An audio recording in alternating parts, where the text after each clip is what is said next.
আজকের ভিডিওর ভিতরে আমি পুরো নারুটো নির্মিত যতগুলো ক্যারেক্টার আছে তার মধ্যে টপ 5 স্ট্রংগেস্ট ক্যারেক্টার র্যাঙ্কিং করব।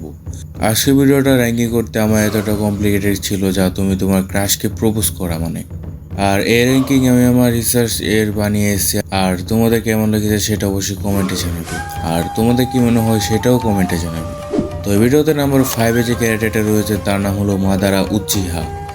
আর এখনও বুঝতে পারতেছে যে ভাই মাদারা উচিহা কেন 5 নম্বরে। তো বলতেছি এখানে কিন্তু নারুটো এর ভিতরে কিন্তু অনেক স্ট্রংগেস্ট ক্যারেক্টার আছে।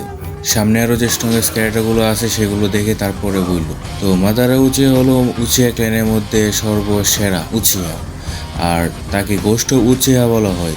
সে শারিঙ্গান এবং রিনেঙ্গান মাস্টার।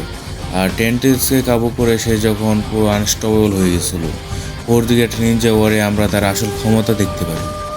নাম্বার 4-এ হচ্ছে সাসকে উচিহা বা উচিহা ক্ল্যানের মধ্যে লাস্ট উচিহা। সাসকে ছিল এক অসাধারণ প্রতিভাবান নিনজা। মাঙ্গিকিউ শারিঙ্গান, রিনেগান এবং ইন্দারারোর মতন শক্তিশালী জুৎসু ইউজার।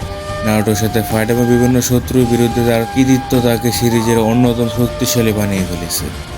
নাম্বার 3-তে যে রয়েছে সে হলো ফার্স্ট হোকাগে হাশিরামা সেনজু।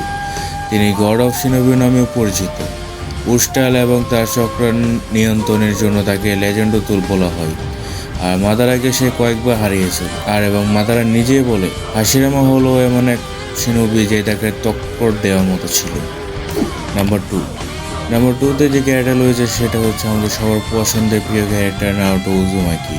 আর নারুটো উজুমাকি 9 টেলসের শক্তি, sage mode, 6 paths, Byakugan mode, multi সেটোকুন জুৎসু, জায়ান্ট রাশিগন সহ আরও অনেক কিছু জুৎসুতে পারদর্শী ছিল। আর তাকে নিয়ে নতুন করে বলার মতো কিছু নেই। নাম্বার 1-এ যে ক্যারেক্টারটা রয়েছে সেটা হলো কাগুয়া ওতোৎসুকি। আর তিনি হলেন সর্বপ্রথম চক্রা ইউজার। তার শক্তি এতটাই বেশি ছিল যে তাকে ডিভোট করা একেবারে অসম্ভব ছিল। আর তার পাওয়ার পুরো গড লেভেলের মতো ছিল। তার পাওয়ারের মধ্যে হচ্ছে আনলিমিটেড চাকরা ইউজ করতে পারত সে। এবং সে নান্টেস এবং জুবি জিনজুরিকি ছিল।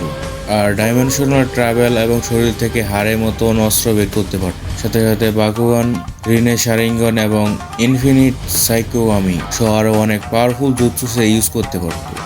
মানে সংক্ষেপে সে পুরো পৃথিবীকে একাই ধ্বংস করার জন্য যথেষ্ট। সাসকে আর নারুটো দুজন মিলে একসঙ্গে তাকে সিল করেছিল। আর নারুটো সিরিজের মধ্যে সবচেয়ে বেশি স্ট্রংগেস্ট বলা যায় তাকে। আর সবশেষে ইতাচি, নামিকাজে, মিনাটো, ওবিতো তাদের কথা না বললেই নয়। টপ 3-তে তারা হয়তো জায়গা করে নিতে পারে না, কিন্তু টপ 10-এর ব্যাটেল চললে অবশ্যই তারা জায়গা করে নেবে। আর এই র্যাঙ্কিং আমরা রিচার্জের মতো করেছি। আর তোমাদের কাছে কি মনে হয় সেটা অবশ্যই কমেন্ট বক্সে জানাতে ভুলবে না।